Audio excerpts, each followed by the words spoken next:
Je ne sais pas quoi faire de cette jambe. Alors cette jambe va potentiellement être un peu partout durant cette vidéo.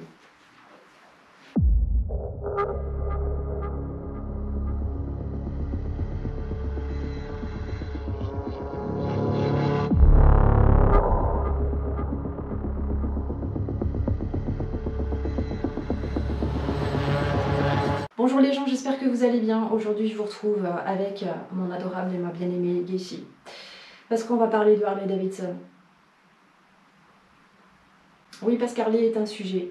Parce que soit les gens qui ont une Vulcan l'ont acheté pour se faire la main comme première moto, ou parce qu'ils ne voulaient pas acheter ou qu'ils ne pouvaient pas acheter une Harley tout de suite, ou soit parce que tout simplement, a priori, les gens ont tendance à croire que tu as une Vulcan parce que tu n'as pas de thune pour t'acheter une Harley.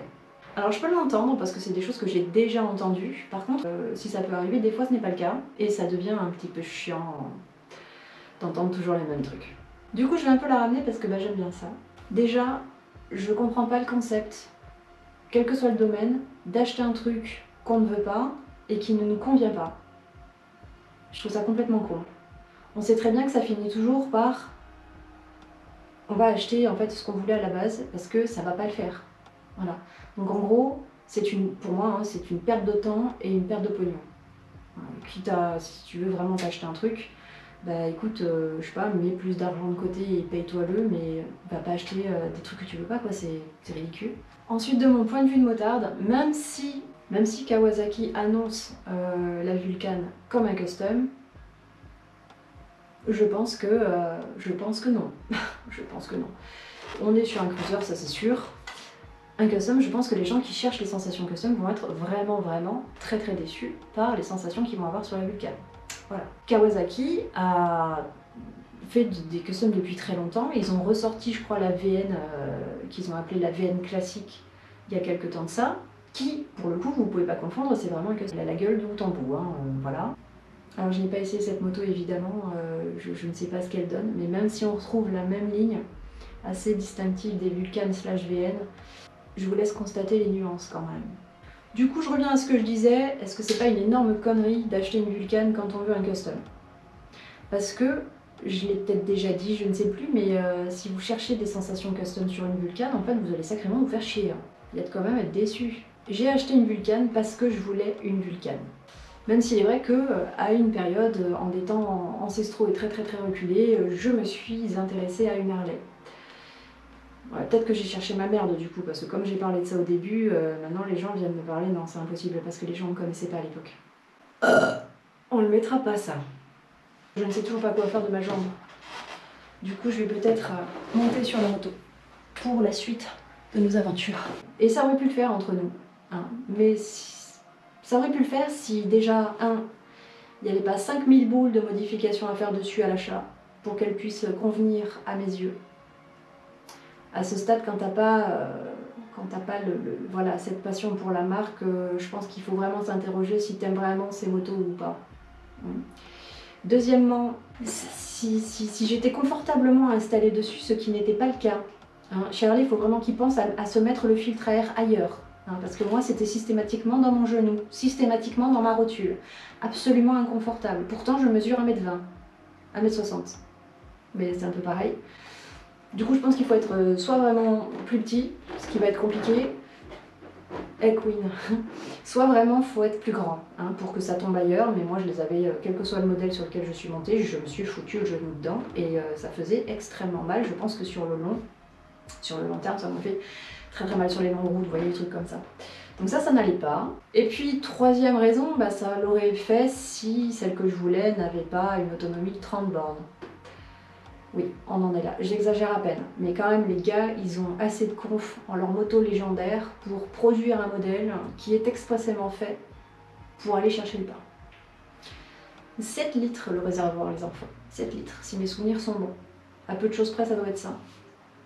Tu prends un réservoir de Monkey, je crois que tu as 4 litres, tu fais 350 bornes. Bon, c'est sûr, t'as pas le style comme sur une 48, on est bien d'accord, mais faut pas cracher sur les Monkey, le Monkey c'est la vie. Cette histoire d'Harley quand même, ça m'a bien servi pour ma mère à l'époque, ça m'a bien servi pour faire passer la pilule du permis moto, parce que ma mère, son ex-mari était pilote, et quand elle a su que je voulais passer le permis moto, elle était pas très folle de l'idée, quoi, on va dire. Du coup, ben, la Harley, ma mère pensait un peu comme tout le monde, à savoir que les Harley ça roule pas très vite, donc c'est moins dangereux. Sauf que bien sûr, c'est absolument vrai, certes, mais totalement faux. Après ça, je suis allée chez Kawa et j'ai eu la très bonne idée d'avoir un bon coup de cœur, hein, mais comme il faut, sur la H2R. Avant de vous jeter dans les commentaires pour me dire que la H2R en fait est faite pour la piste, c'est bon, je suis au courant. Ce qui ne veut pas dire que j'ai acheté une H2, puisque de toute façon je n'ai pas acheté d'H2 pour à peu près 50 raisons évidentes. Je crois que ça restera la moto coup de cœur que j'ai, mais la moto que je ne veux surtout pas avoir. Ça reste une très belle moto, n'en déplaise à certains. Et voilà, elle aura eu pour elle le fait de mettre en lumière le fait que j'aimais bien, ça fait beaucoup de fait dans cette phrase. Je ne sais pas si elle sera française à l'arrivée, mais allons-y, soyons audacieux. Au moins elle aura mis en lumière le fait que j'aime beaucoup les motos sportives. De toute façon j'en ai rien à branler, j'ai une H2 de bureau, et vous êtes tous jaloux. Et puis ce jour-là, eh bien, une pierre deux coups, il y avait la Vulcan aussi dans la boutique. Écoutez, tel un ovni au milieu de nulle part. Elle déboule dans un noir mat absolument parfait, moins poussiéreux qu'ici. C'est une moto qui sert. Elle est poussiéreuse, peut-être. Ne me dites pas que je roule pas assez vite, parce que alors, franchement... Donc elle était là avec son noir mat fabuleux, ses rétros horribles et son arrière complètement pété. On est sur un arrière vraiment qui était ridicule. Et je me suis assise dessus. Et là, non, je ne sais pas s'il y a eu une révélation, une illumination, mais il s'est passé quelque chose entre elle et moi. Voilà. Et je crois que en partant de chez Kawa, même si j'en avais pas la conscience, je crois sur l'instant, les jeux étaient déjà faits et le dossier Harley était en train de se torpiller tout seul. De toute façon, il faut statuer sur un point. J'ai un attrait tout particulier pour les choses qui ne ressemblent à rien. Alors, c'est un peu mal dit, mais on va dire les choses qui ne ressemblent qu'à elle. Tu prends la H2, elle ressemble qu'à la H2. Tu prends la Vulcan, elle ressemble qu'à la Vulcan. Tu prends la Diavel, même si elle n'a rien à voir dans l'histoire. Tu prends la Diavel, elle est vraiment très distinctive. Et tu prends la Scoot Bobber, dont il sera la question un peu après. Pareil, on est sur des trucs qui sont assez uniques et j'aime bien ça en fait. Ce sont vraiment des motos qui m'ont vraiment parlé. Toutes ces motos me parlent beaucoup. Et par la suite, j'ai passé mon permis, au bout d'un moment. Et j'ai pas du tout eu le temps d'aller acheter ma moto. Voilà. Pendant les mois qu'on suivit, c'était un peu compliqué, ne me jugez pas, ça va, hein, on fait ce qu'on peut. J'avais pas de garage, donc je savais pas si je devais trouver le garage avant d'avoir la moto, si je pouvais me permettre de prendre la moto et puis qu'elle dorme un peu dehors avant d'avoir un garage. Bref, j'étais un peu coincée entre la poule et l'œuf. Mais du coup, ça m'a laissé le temps d'aller chez Indian. Voilà, ça a été ma dernière sortie recherche moto avant l'achat de ma moto. Je suis allée chez Indian parce que j'avais vu la Scoot Bobber sur leur site et ma foi, elle me semblait fort magnifique.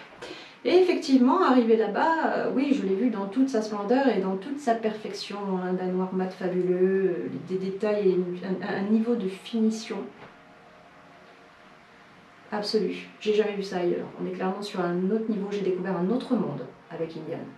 Ce jour-là, j'étais pas du tout dans le mood poulet rôti.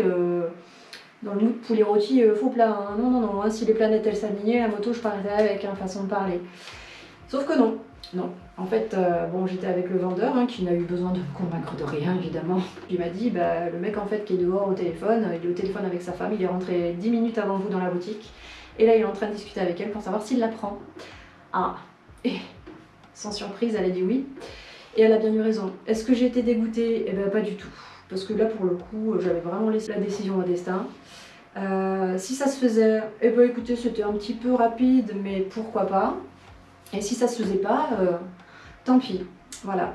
Du coup, quand je suis partie, j'avais un peu le vendeur sur les talons, qui essayait un petit peu de me forcer la main à prendre la rouge, qui était également disponible. Sauf que non, monsieur, pas du tout.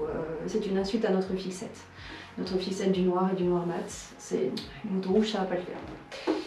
Et ou soit il a essayé de me convaincre d'en commander une, pardon. Sauf que 3 mois d'attente pour que la moto... Ah, je crois qu'il pleut. 3 mois d'attente pour que la moto arrive de Springfield. Non, monsieur, quoi. Non. Je me sentais pas de faire ça. Ça va être horrible à dire, hein, peut-être, parce que... Et assez paradoxal, puisque franchement, depuis tout à l'heure, je la vends comme une parfaite perfection, c'est ce qu'elle est. Mais elle méritait pas que j'attende 3 mois, en fait. Voilà, donc je n'ai pas attendu. Ok, il pleut comme vache qui puisse. Très bien. Ça fera un peu d'ambiance. D'ailleurs, quelques semaines plus tard, j'avais toujours pas de garage et je suis partie chercher ma moto. Et puis le soir, je me suis dit, bah tiens, tu vas te faire une pizza, alors je suis allée acheter une pizza en moto. Bon bah écoutez, une pizza pliée en deux, ça a le même goût, hein. Voilà, et bienvenue dans le monde de la moto. Alors pourquoi je n'aurai jamais de Harley et que j'aimerais qu'on arrête de m'enquiquiner avec ça? Déjà pour tout ce que j'ai dit, hein, je crois que c'est assez clair. Et puis surtout parce que je n'ai pas la vibe Harley. Parce que oui, Harley est une vibe. Et soit tu l'as et tu l'ignores encore, soit tu l'as pas du tout. Nous, on est allé fouiller et on n'a pas trouvé le spirit. Je crois qu'on est sur un truc exclusif de passionnés, voilà, mais de passionnés de Harley, et peut-être, c'est pas systématique, par extension de moto. Ce qui fait que quand même, dans le lot, ça fait parfois des gens très cons. Alors c'est pas comme avec les autres marques, tous confondus, où là t'as tout le monde qui roule sur ce qu'il veut, où finalement tout le monde va switcher de marque, tout le monde va rouler ensemble, et tout le monde va kiffer son truc, et il y a là. Voilà, c'est un peu différent. Je trouve ça... c'est plus sympa. Je sais pas. Je sais pas comment le dire sans être méchante, parce que j'ai pas envie d'être méchante. Mais je trouve ça mieux. Il n'y a pas de jugement. Si ça chambre un petit peu, tout le monde roule avec ce qu'il veut, et puis voilà, n'importe comment. Tout le monde sait que notre moto préférée sera toujours la nôtre. Après, des cons, il y en a partout, et je connais plus de personnes bien qui roulent en Harley que des personnes qui éblouent dans leur truc. Malgré tout, toutes les personnes qui sont vraiment qui éblouent sur leur truc sont chez Harley. Après, ça change pas que je pense que ce sont des bonnes machines. Des bonnes machines qui, à mon sens, coûtent beaucoup trop cher pour ce que c'est. Mais comme je le disais, je pense que la clientèle est très exclusive. Une clientèle Harley va vouloir une Harley. Et peu importe le prix, elle le passera, ça lui semblera tout à fait normal. Et je comprends pourquoi on peut aimer ces motos, aussi. Et la dernière raison qui fait que je n'en aurai jamais, c'est tout simplement parce que si jamais l'envie d'avoir un custom me pique, ce sera bien évidemment une Indian. 2000%. En attendant, sachez que c'est très fatigant d'entendre « Bah là, c'est pour quand la Harley ?» Non. Vous me fatiguez. C'est quand même improbable de sortir des trucs comme ça. Je veux dire, imaginez quelqu'un vous dit « Mais quand est-ce que tu t'achètes une vraie casserole pour changer ton Cookéo ? Où est le rapport ?» Je n'en vois aucun. Qui plus est, ma moto est une bonne moto. Et je ne dis pas ça parce que c'est que la mienne, tout à fait que ta part, pour avoir déjà essayé une Harley. Au moins la mienne ne me donne pas l'impression qu'elle va se dévisser. Je trouve ça très appréciable, et puis en plus elle a pas le cul qui fait n'importe quoi. Parce que Harley c'est un peu une aventure. Un truc de passionné, je vous le dis moi. Après je me demande, est-ce que c'est spécifique à moi ou aux personnes qui ont des Vulcanes, ou est-ce que vous aussi, finalement, vous avez des gens qui vous disent, comme ça sorti de nulle part entre le fromage et le dessert, ah, quand est-ce que tu changes de moto, un peu comme si c'était anormal que vous ayez cette moto, alors qu'en fait vous n'avez jamais dit que vous vouliez changer de moto. Est-ce que ça vous arrive? Ça m'intéresserait de le savoir, je me sentirais moins seule. Sur ce, sachez que ça faisait des années que ce sujet me gavait et que je m'étais interdit d'en parler tellement je trouvais ça nul, mais voilà, c'est fait. Merci d'être arrivé jusque là, n'hésitez pas à vous abonner, je vous fais des petits bisous sur vos fions et je vous dis à bien vite. Ciao ciao.